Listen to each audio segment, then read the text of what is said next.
Hello, welcome to Gardener's World. And it's Easter, which is probably the most important time in the whole of the gardening calendar.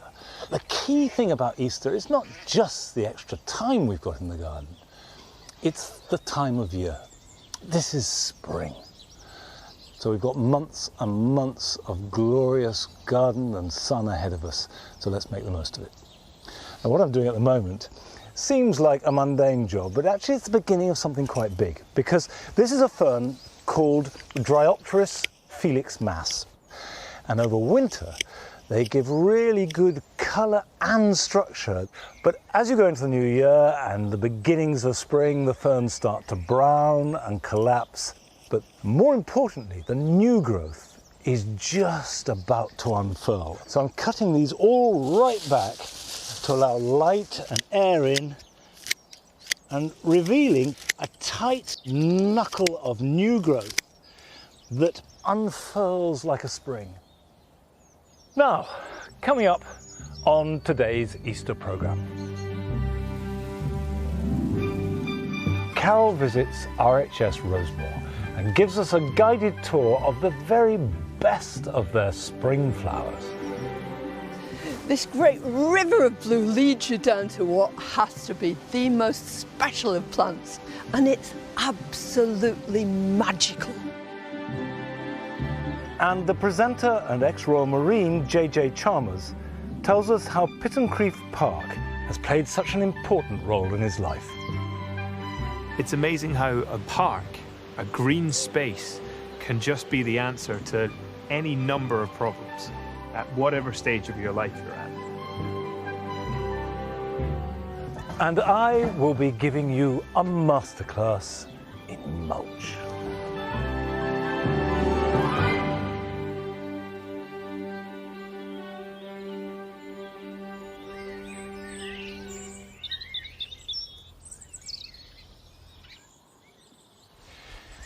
Easter is early this year, so I'm going to do something a bit earlier than I normally do, which is plant out sweet peas. Up till now, I've more or less always left them until after the last frost, but I think there's no need. I think sweet peas are hardier than I've been giving them credit for. By planting them out now, I should get earlier flowering, and these are plants that I sowed last October.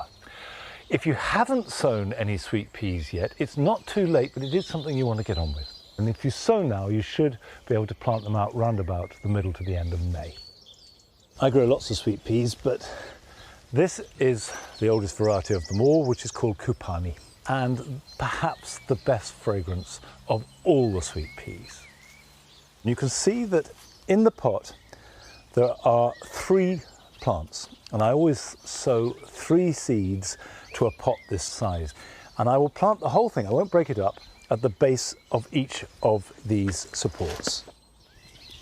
Now the soil does need to be rich, so if you've got sandy soil or chalky soil, add plenty of compost or manure. So we just knock that out the pot. You can see a good root system, and then we'll put that in. And you almost can't feed them too much. These are very hungry plants.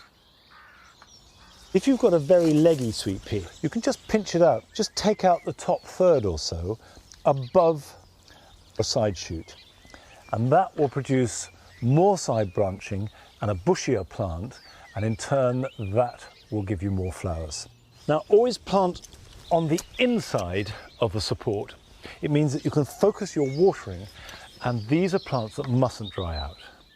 Make sure that they have a soil that will retain moisture, maybe a mulch that will stop evaporation, and give them a good soak once a week.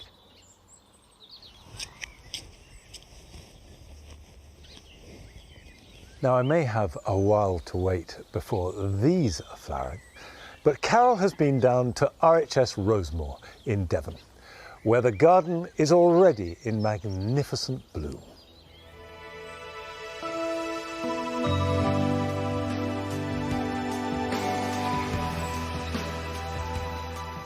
Who doesn't love spring? The thought of better things around the corner, new beginnings, and our gardens springing into life.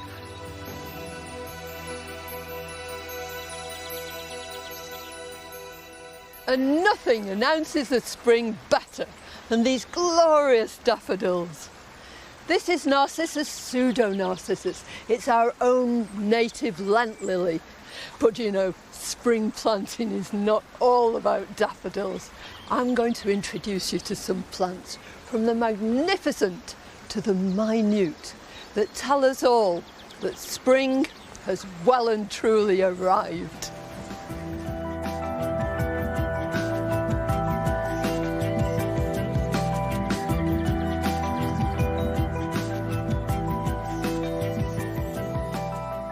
Could you imagine anything announcing the spring in a more spectacular fashion?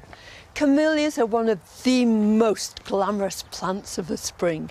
This is their time, and so many to choose from. Look at these big red flowers of Mercury, magnificent. And here, these pretty pink flowers on this, which is Camellia williamsii, sent to you. And the Williamsii camellias are the hardiest of the lot, so look out for one of those. But you might say, well, I've only got a little garden. I can't possibly grow something like this. But there are loads of varieties that have been specially developed, which are much, much smaller. Camellias are really straightforward to grow, but they do demand either acid or neutral soil, anywhere in between. So don't worry if you've got limey soil, just grow your camellia in a pot. They're perfect subjects really for container growing, and you can put them into ericaceous compost. That way they're going to thrive and reward you every spring. And when you come down a level from these camellias, there are a whole wealth of shrubs that you can utilise to bring spring into your garden. Look at this glorious flowering currant. This is Ribes sanguineum Elkington's white. This one would stop you in your tracks because of its grace and elegance. It has these long panicles of white flowers, and they open from the top gradually, so they'll last for quite a long time. It's almost indestructible. And there are a whole range of these different ribes available, and you can get them right now, put them into your garden, and they'll last for years and years. Of a similar stature, an evergreen shrub that comes into its own in spring is the pieris, with its delicate pale pink flowers adorning the branches. For me, in spring, the place to look is in between the trees and shrubs.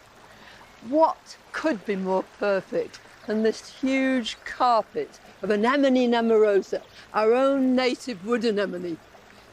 Like all wildflowers, this plant has evolved to live where it does, with its habitat. So it has these little rhizomes that can cope with all the tree roots. It'll just move itself around everywhere. And you can buy it as rhizomes in the autumn. Plant them out directly into the garden, but don't bury them, because this is a plant that lives just below the surface of the soil. Add lots of leaf mould if you've got it, or any organic material before planting, and then just leave it alone.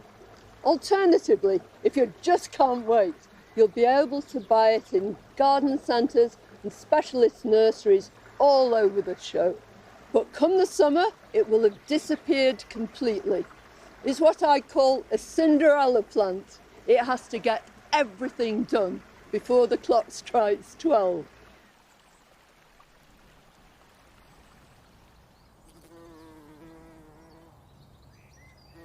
I'm surrounded here by this beautiful buzzing. These pulmonarias are full of bees. Now, these have to be one of the very, very best plants for carpeting the ground. It'll grow in full sun, but it's happiest in dappled shade. They're nearly all evergreens too, so you've got these glorious leaves right the way through.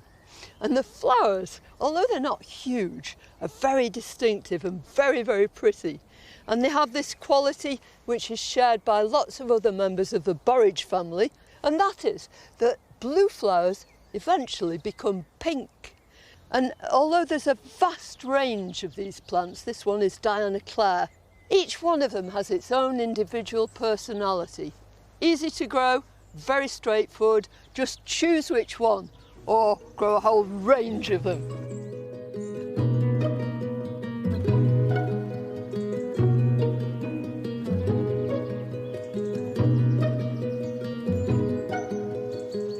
This great river of blue leads you down to what has to be the most special of plants.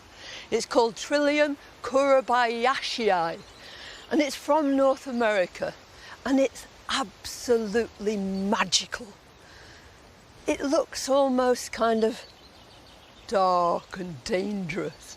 Now, all trilliums, as you'd expect from their name, have everything in threes. 3 petals, 3 sepals, and the leaves themselves are in threes too. You very seldom see these for sale, although you can buy them growing in pots. The reason for that is that they're nearly all grown from seed, and those seeds take 7 years to produce a flowering plant.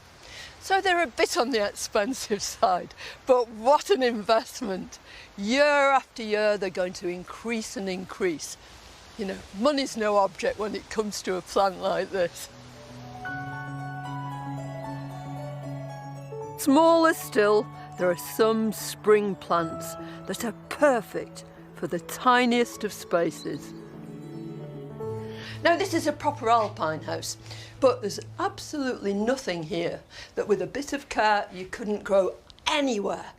On your terrace, even in a window box.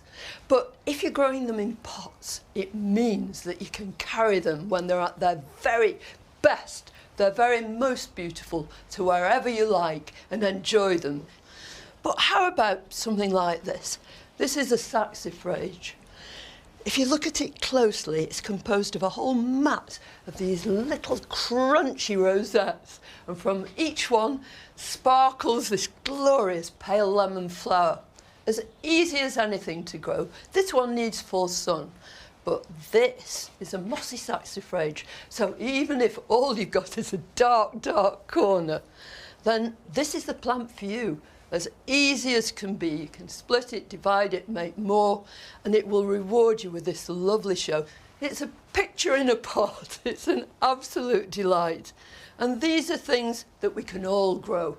And what do? They tell us that spring is well and truly here.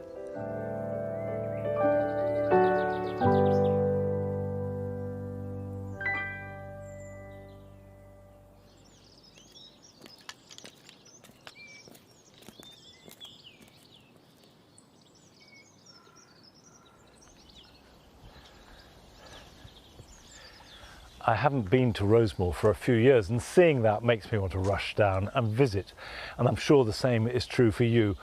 But hold on, because the RHS are only allowing visitors by prior bookings, which you need to go to their website to make. Now, for all the 30-odd years that I have been gardening, one of the same topics comes back again and again: how to control invasive bamboos.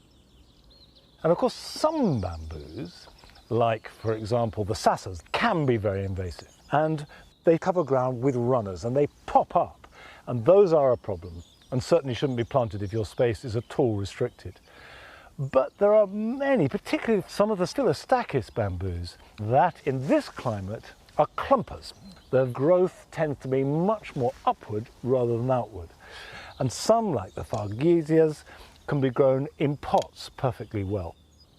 But to keep it looking really good, you do need to thin it out, which is what I'm going to do. And you can see that some of these canes are much bigger than the others. And the reason for cutting it is to remove the larger canes, which of course then you can use, and also to let light and air in so the other canes can form uniformly. The secret is to get right down to the ground. Make all your cuts at the base of the plant. Don't be tempted to chop it anywhere higher than 1 inch or 2 off the ground. Now look at that. How about that? Absolutely fantastic. This is actually the first bamboo harvest that I've made here at Longmeadow, and I won't waste it. I'll strip the side shoots off and I will use these in the garden. Now we're making our first visit to one of your gardens this week, and it's taking us down to Cornwall, where Sophie Painter shares her garden with us, and its inspiration is drawn from an unlikely source.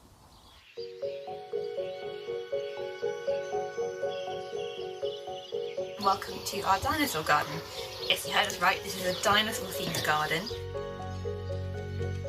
It's not very big, it's only about 8 by 6 metres. When we designed the garden, we chose lots of plants like ferns. We've got tree ferns in there, we've got kukri fern there, a royal fern over here, lots and lots of different types. But I like sitting here because it's around about the whole garden, you can see everything. When we can have the stream on, it's really nice. It kind of flows under the boardwalk here. At the moment we've got a little bird box up behind me, got some blue tits nesting, so you see the blue tits going in and out all day with little caterpillars, and you can hear the babies chirping most of the time. It's a really nice place to sit. The summer house we built out of all the leftover materials we had when we built the garden. Got some strawberries in a Belfast sink up there, just odds and ends that we've got planted up. We've also got a few more vegetable kind of tucked around the side of the building as well. And it's really nice, this little spot gets the very last bit of the evening sun. So it's really nice to sit here and look out over the field that's next to our house. So it's been a really lovely place to spend our time.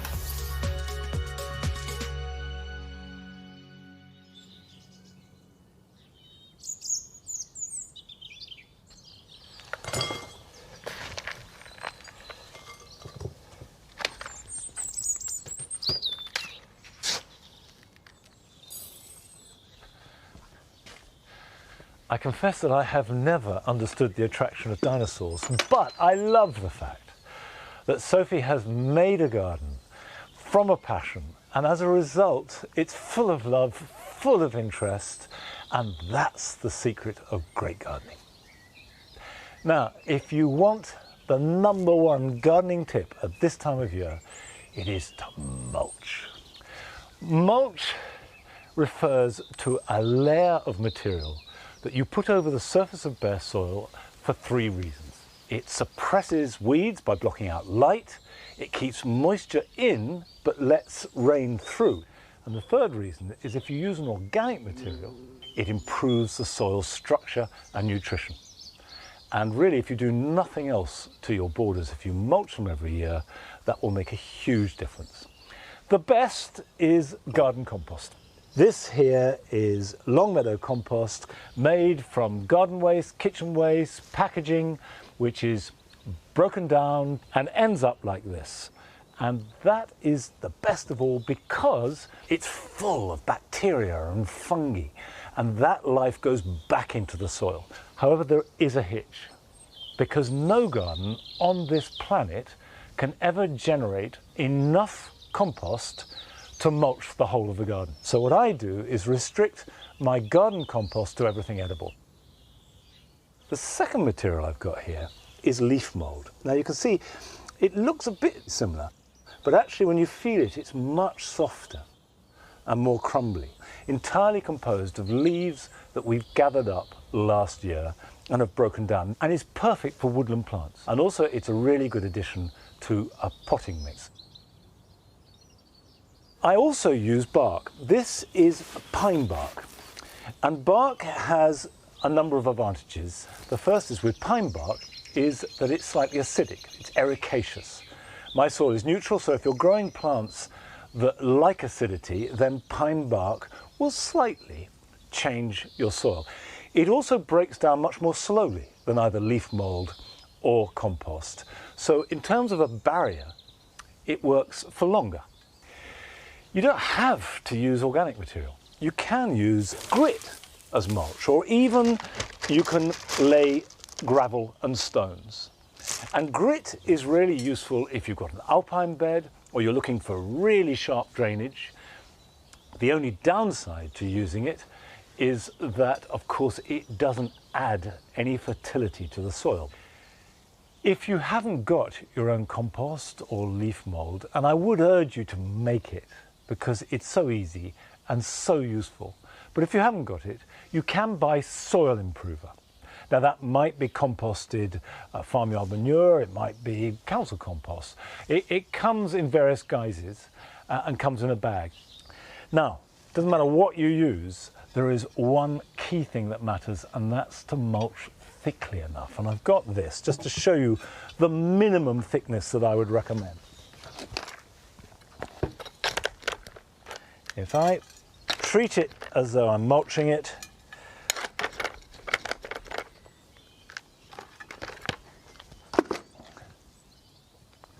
you want a layer that is at least that thick over the surface of the ground, and far better to mulch half a border properly than the whole thing too thinly. And if it's thick enough, that will stop the light getting through, it will keep the moisture in and improve the soil, and then you can do the other half the next year. So mulching, whatever you use, is the best and kindest thing you can possibly do to make your garden look fantastic. Now, the plant that is looking most fantastic in the garden at the moment is the daffodil. This is their moment, and they are an absolute glory. So it seems a good time to visit again the Daffodil Society at their meeting in Pershaw College, where daffodils are treated as rare and precious jewels. Once I discovered daffodils, well, that was it. It's in my blood. You think daffodils in the garden are beautiful, but when you start growing show-type daffodils, it just opens your eyes to what daffodils are.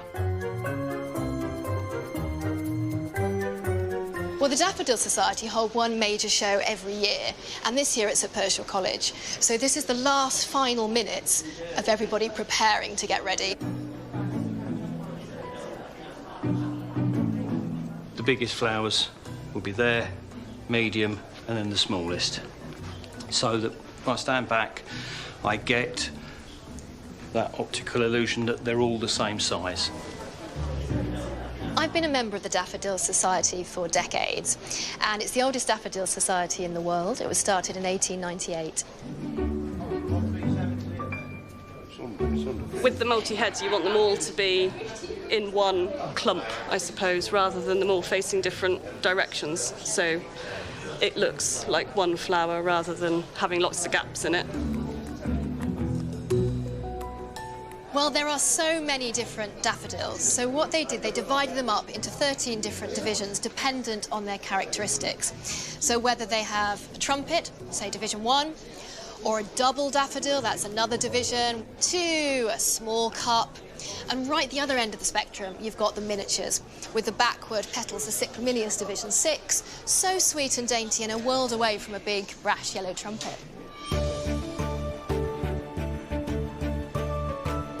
This one's having some cup treatment at the moment. So the cups have to be nice and round, so they've got cotton wool stuffed up them at the minute. As long as he remembers to take the cotton wool out before it's judged, we're all good. What we're aiming for is to get the head up. We do something called clocking. When the actual flower opens, it may be off-centre like that. So you have to clock it just to try and get that top petal at 12 o'clock.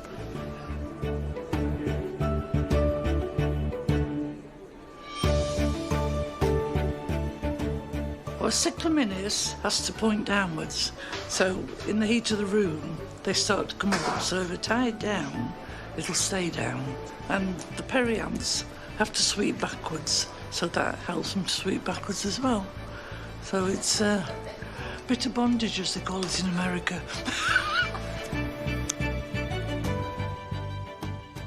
This is a Division 8, it's a Tazetta. It's notorious for having lots of florets on a stem. I think this one's got about 14 or 15, but you can see them with sort of 20, 22, 24 heads. And it's true to its name, it's an avalanche, and it's an avalanche of colour off the stem. So the variety is called Crowndale. It's what we call a Division 4, which is a double daffodil. This is probably one of the best Division 4s that's ever been bred, partly because it's neat and it has colour. This is Fairy Chimes. It's a Division 5 Triandrous daffodil. One of the really nice things about this is that it's got a lovely scent. It's one of my favourite daffodils.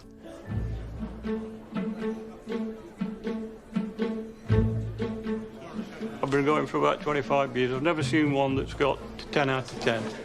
We are looking for the perfect daffodil. When you're marking them out of 10, you very rarely find one that you give more than 9 to.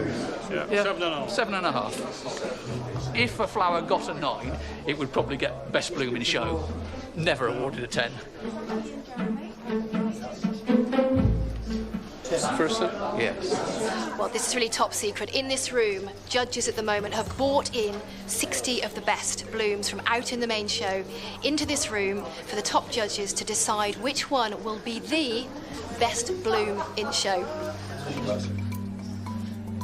We don't want that now. No, that can go. We come down to just the 3. This is the presentation of all the trophies and the prizes. So it's really good to see all the culmination of everyone's hard work. Really exciting. Bloom in the show. Whoa! One bloom each. All being won by Ken Harrow.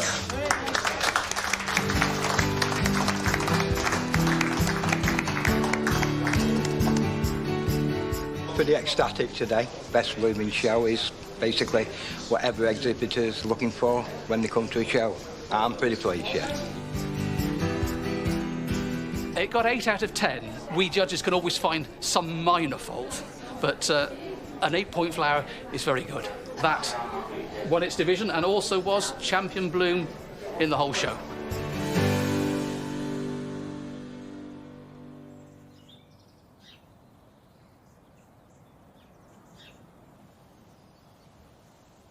Well, despite that fascinating pursuit of perfection, I think it's impossible to beat the beauty of a sea of daffodils flowing through the grass. Now, still to come on today's programme. We go to Scotland to join JJ Chalmers, who tells us about a park that has played a constant and important role throughout his life. And this place most certainly healed me. And I needed a lot of healing at that stage in my life. But first we go to America to visit the garden of a viewer who has come up with an ingenious solution to the problem of raising plants outdoors in the harshest of conditions.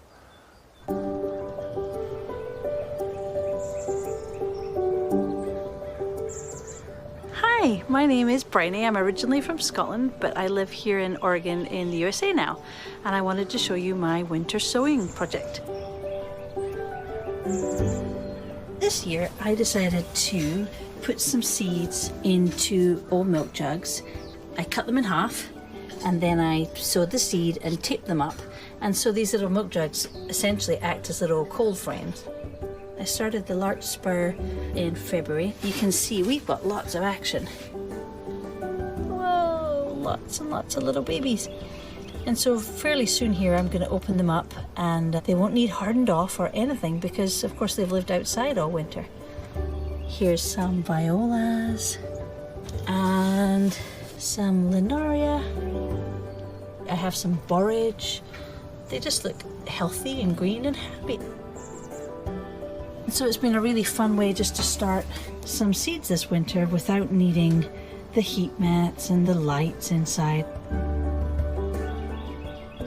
Growing things in these little miniature cold frames is just a great, inexpensive, kind of low-risk way to fill up those holes and brighten up the garden come spring and summer. I'm so excited about it.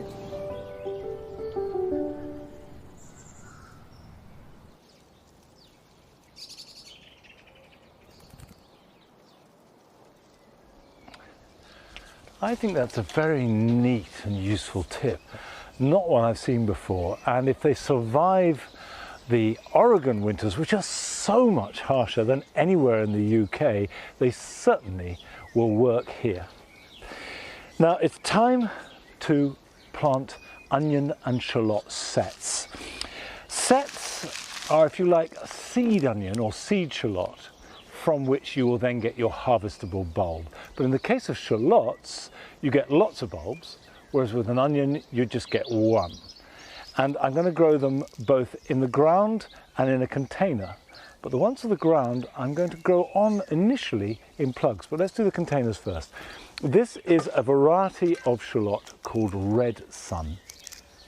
And each of these small bulbs will produce up to a dozen small bulbs, and the beauty of shallots is twofold. One, they taste sweeter than onions, and two, they keep much better.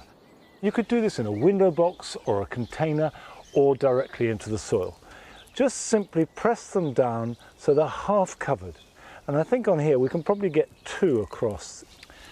And if your ground is too wet to do this, then wait a little bit. So in here we should get 8 spaced out like that.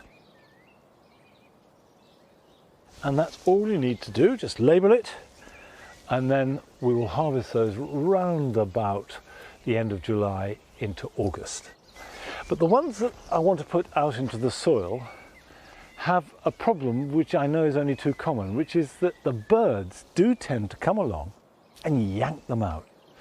But one way of getting around that, which I do quite often, is to put them into plugs first. And it seems that the birds will only tug at them until they start to get green growth. And once you get vigorous green growth, they leave them alone. So that's when I'll plant them out. So I will put these in here like this.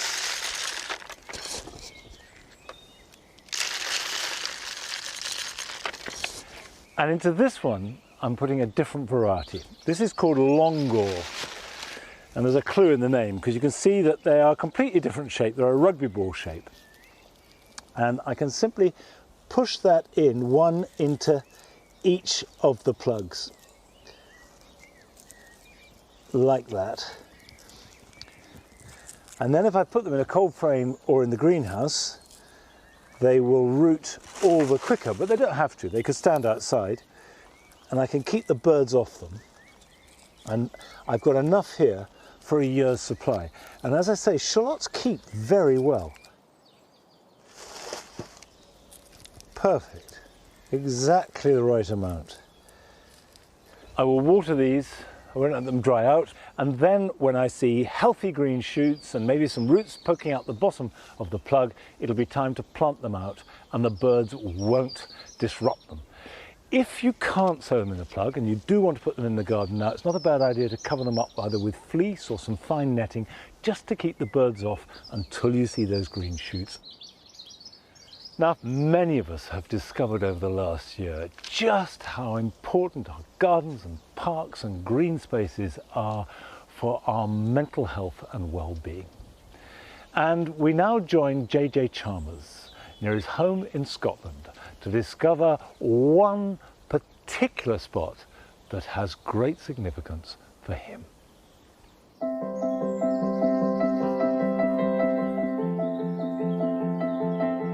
My life has been filled with some pretty extreme ups and downs, but my love of the natural world and the plants that fill it has always helped me through even the toughest of times. My name is JJ Chalmers, and this place, Pittencrieff Park, near my home in Fife, has a very special place in my heart.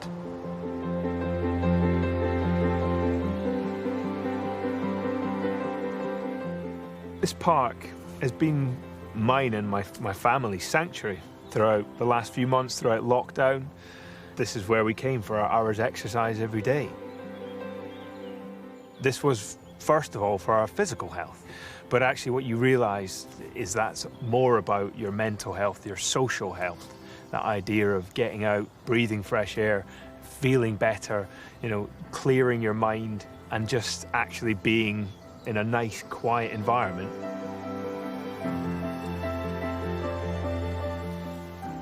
This magnificent lime tree was our base, as my daughter would call it.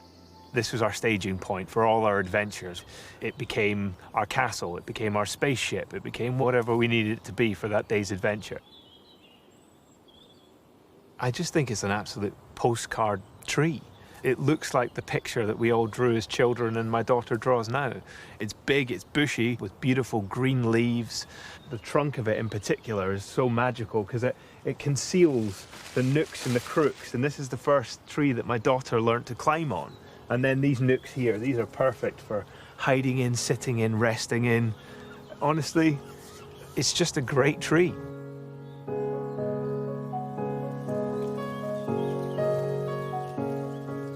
But this place hasn't just been special to me and my family during lockdown. This has been special to me since my family moved here 25 years ago. I grew up as a child here, playing football, flying kites, and just exploring it, particularly the variety that's here. The variety of garden spaces, from the formal to the informal, to the glen itself, to this wide open space. To have this pretty close to your doorstep is quite amazing. And it's inspired my love of nature and plants.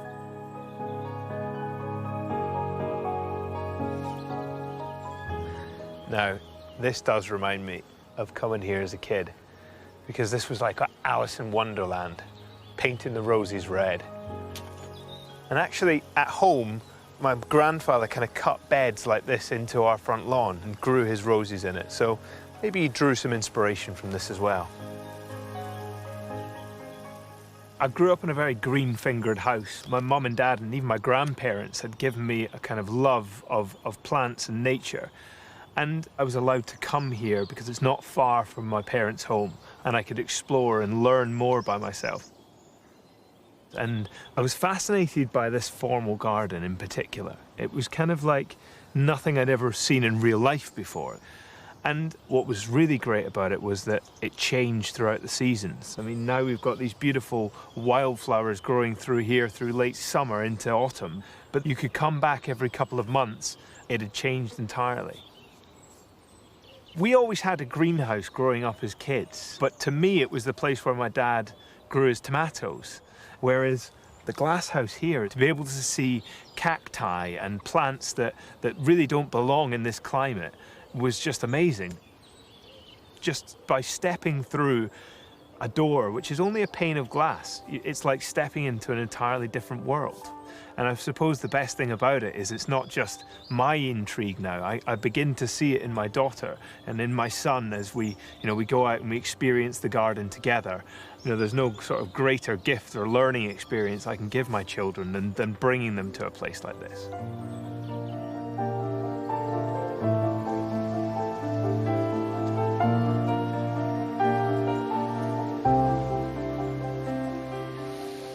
When I was 17, I joined the Royal Marines, and I was very fortunate to get to travel the world and see loads of different places, into the jungles of Belize and to Afghanistan as well. And that was one of the most formative parts of my journey, I suppose.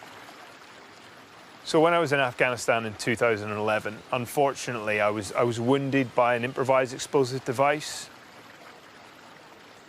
I was on patrol. We were searching a suspected bomb-making factory when one of these devices was triggered, and the explosion tore my body to pieces. Fortunately, my life was saved, my limbs were saved, and the next thing I knew, I was waking up in a hospital in Birmingham. And that's where I would spend the next 9 weeks of my life, not even really getting out of one room, let alone a hospital building, in an entirely new environment that was completely clinical. Hospital was never an environment I'd ever really experienced before. That environment where everything wipes clean and everything is man-made. Even plants are considered a contaminant risk. And the idea of coming home was with me from the moment I was picked up by a helicopter in Afghanistan. And actually, one of the things that reminded me of home was this burn. Being in this burn as a little kid, with my wellies on, exploring the undergrowth, looking for minnows or whatever it was with my friends. And so when I finally was out of hospital and I returned to my parents' home, this place was the first part of my rehab. There is no better tool for gauging your ability than the real world, to actually go out and see if you can walk over the bridges that you used to and climb up the stairs that you used to be able to. And in the early stages, I struggled with it. I would come to the glen each day and I would make my way up the burn side, and the first day you wouldn't get very far, and the next day you get a little further and a little further. And the sound of the water running, the animals, the leaves blowing in the wind, it just feels magical. And it is healing. And I needed a lot of healing at that stage in my life, and this place most certainly healed me.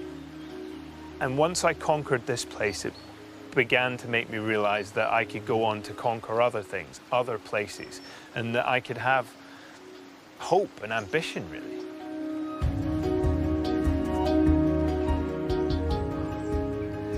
It's such a beautiful time of year. These regersea leaves are just starting to show their autumn colours. Stunning.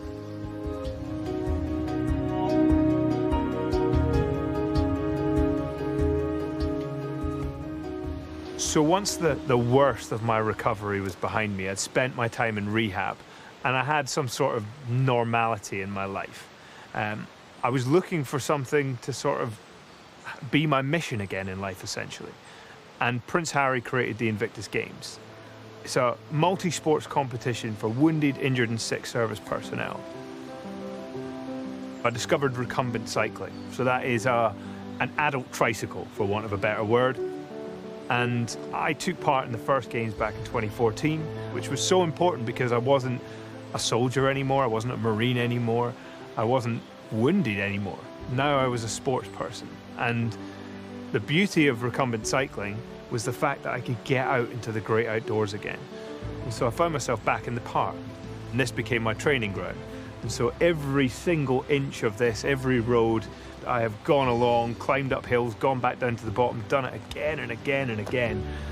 And once again, its use, its adaptability came through. And it not just helped me survive, but it helped me thrive. And, well, it resulted in a gold medal at the Invictus Games, so it must have helped.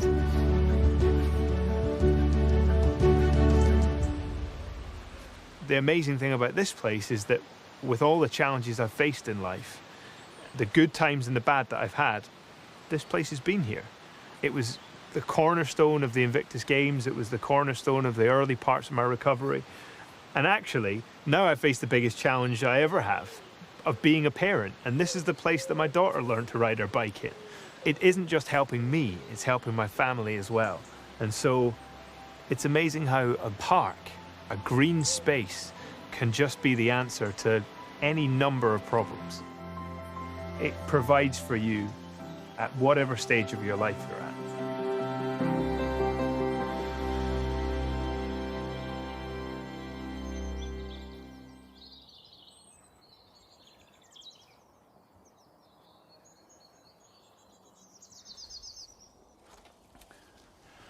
Well, few of us have had experiences as extreme as JJ's.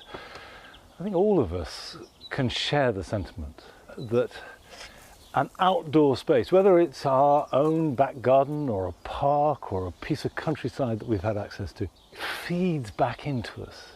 It's very powerful magic. Now, I have a bunch of plants here which are certainly in need of some kind of healing treatment. We have a lot of pelargoniums here at Longmeadow, especially the scented leaf ones. But at this time of year, having overwintered them indoors, the important thing is to be bold and cut them back hard. If you leave a pelargonium to grow, there's an awful lot of wood and not very much leaf and not very much flower. And if you're growing them for a scented leaf, you want as much of that as possible. And you can see on this is Lady Plymouth, that already there's quite a lot of new growth appearing on these very straggly stems. And the key thing at this time of year is cut it back.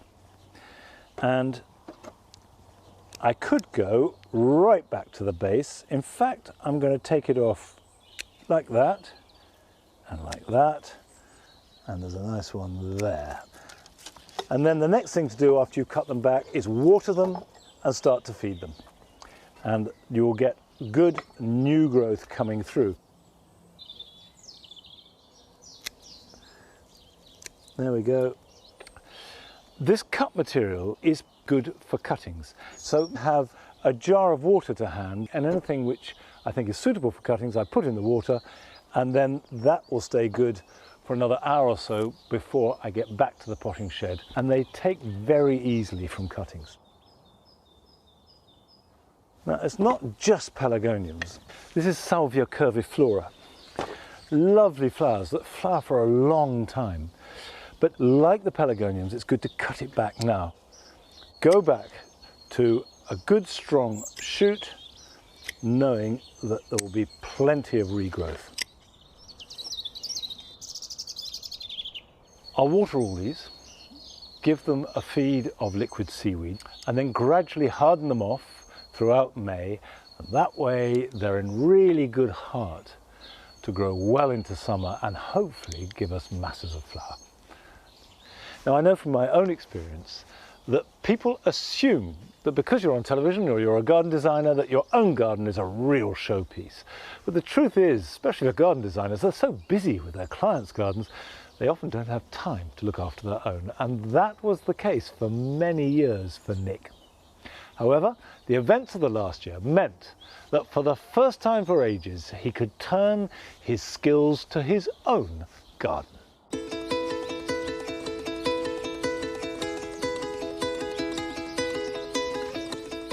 I've been aching to get on with my garden ever since I moved into my flat 3 years ago. My plot here in London isn't particularly big. It's about 11 metres by 10. Luckily, I'm starting with a fairly blank canvas, and I want to make the most of every single centimetre that I've got.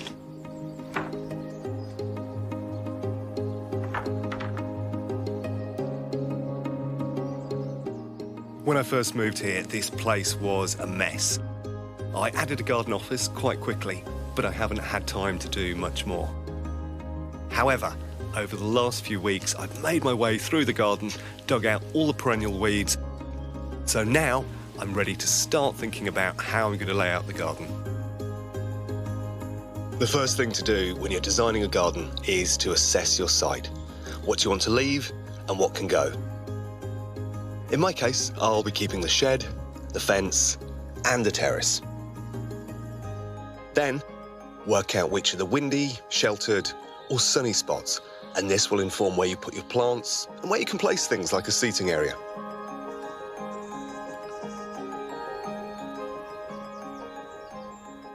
Unfortunately, the property's north-facing, so that really limits things, but I do get a window of 6 hours of light, which comes into this area of the garden.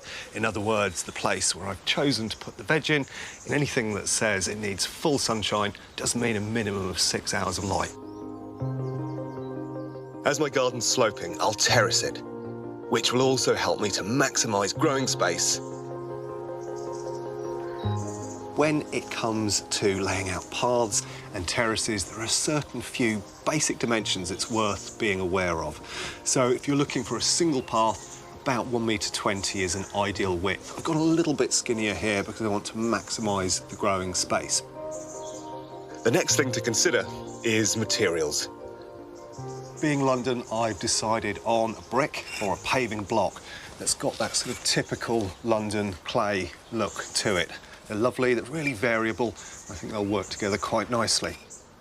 The other material I've decided to go for are these new cedar sleepers, and they're good in so many different ways. They've got this lovely tan tone to them, which makes a fantastic contrast to the black of the hut.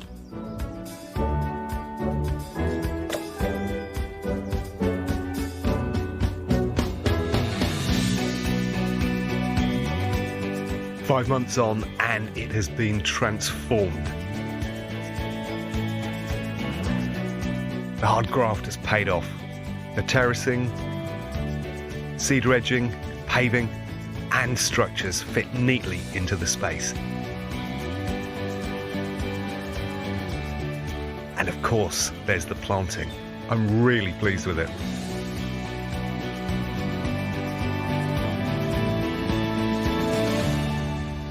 If you're putting together a border in a really small garden, then every single plant has really got to count. And you need to make sure you've got the right mix that's going to give you a succession of colour and interest over as many months as possible.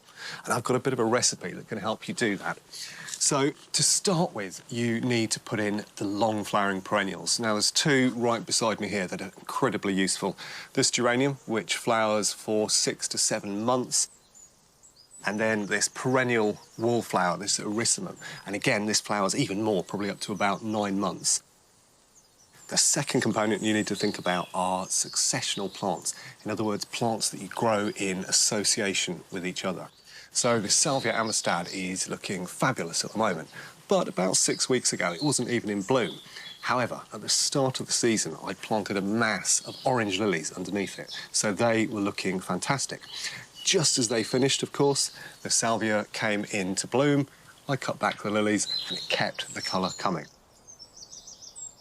And then the third component for creating a great successional border is the slot-in plants. They tend to be annuals, and I've grown several in the glasshouse this year, which I've slotted into the front of the border as earlier flowering species have finished. So 2 examples of that are this Cerinthe, just here, just pushing into flower. I put this in about a month ago. And then running all the way through the borders, I've got this lovely Tropiolum. It's got this fantastic variegated foliage, and it just weaves its way through everything.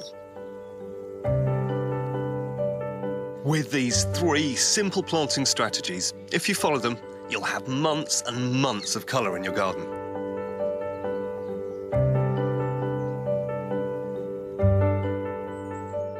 From the glasshouse to the summer house, the beds to the borders, my new garden has taken on a life of its own and become a huge part of mine.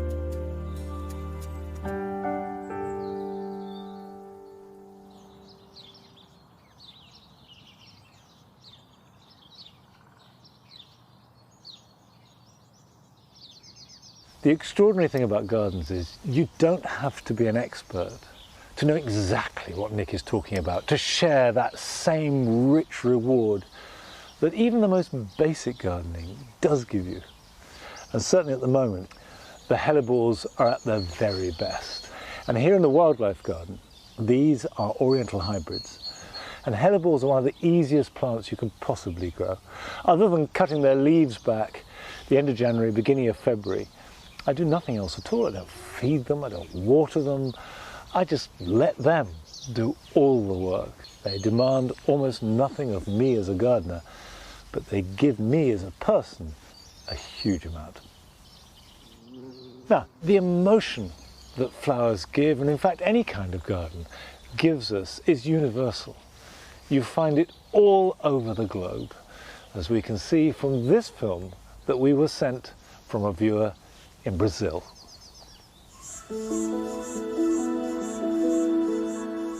Hello, my name is Carlos Lage, I'm from Brazil, and this is my garden.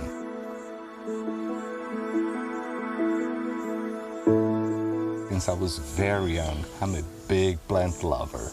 And for almost a decade now, I'm dedicated to conservancy and propagation of many Brazilian species, such as orchids, bromeliads, and many other plants. A highlight of the season is this gorgeous Bilbergia porteana, which is a local bromeliad species. Although its flowers won't last that long, for days it will paint the garden with its bright red sepals. This garden is inspired by the rupestриan grasslands, which is one of my favorite Brazilian habitats. About 15% of all Brazilian species are concentrated in these areas. That covers less than 1% of our continental territory. These plants are extremely vulnerable, so it's crucial that we understand them in cultivation. In times like we're experiencing now, everyone is invited to see the world through gardener's eyes and plant seeds for a better future. And although it's quite different than the gardens you guys have in UK, Gardener's World is such a big inspiration for me. So thank you. You have a huge fan in Brazil.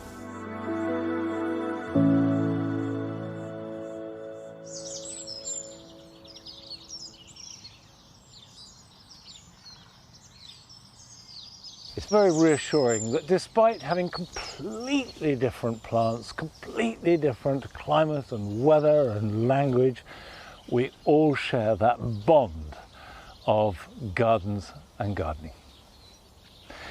Now I'm going to plant these hyacinths that have been growing in a pot out into the garden, and I do this every year with all kinds of bulbs. You can see behind me there's some pink hyacinths that I planted out about 4 years ago.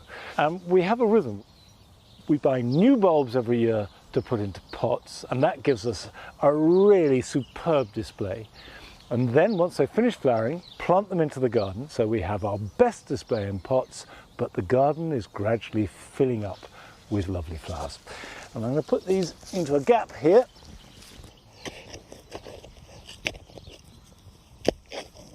There we go. And just take it out the pot and pop it in the ground like that.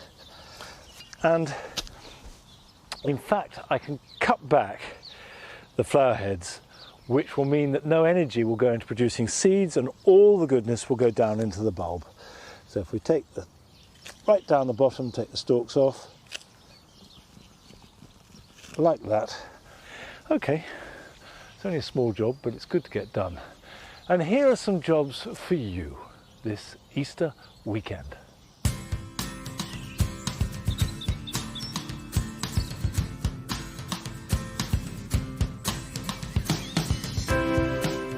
Mediterranean herbs such as sage get very straggly after winter. But if you cut them back hard, just leaving a few signs of new growth, they will quickly regenerate and look and taste good.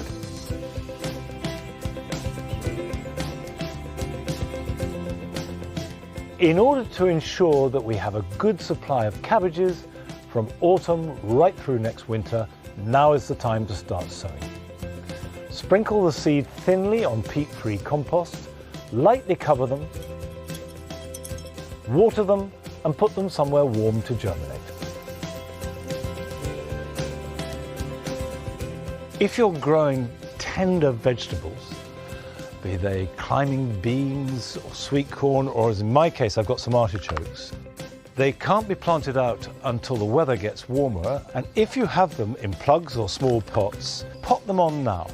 And that will keep them as nice, strong, healthy plants and also buy you time because they can live happily in the pot for at least another month or two.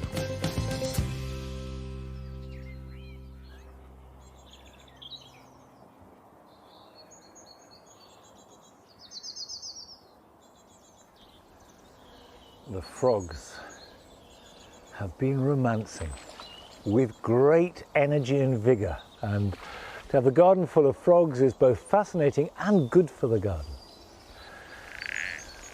But I'm afraid we've run out of time today. I hope that the rest of your Easter weekend is a good one and that you get out in the garden as much as you possibly can. And I'll see you back here at Longmeadow at 9 o'clock next Friday. So until then, bye-bye.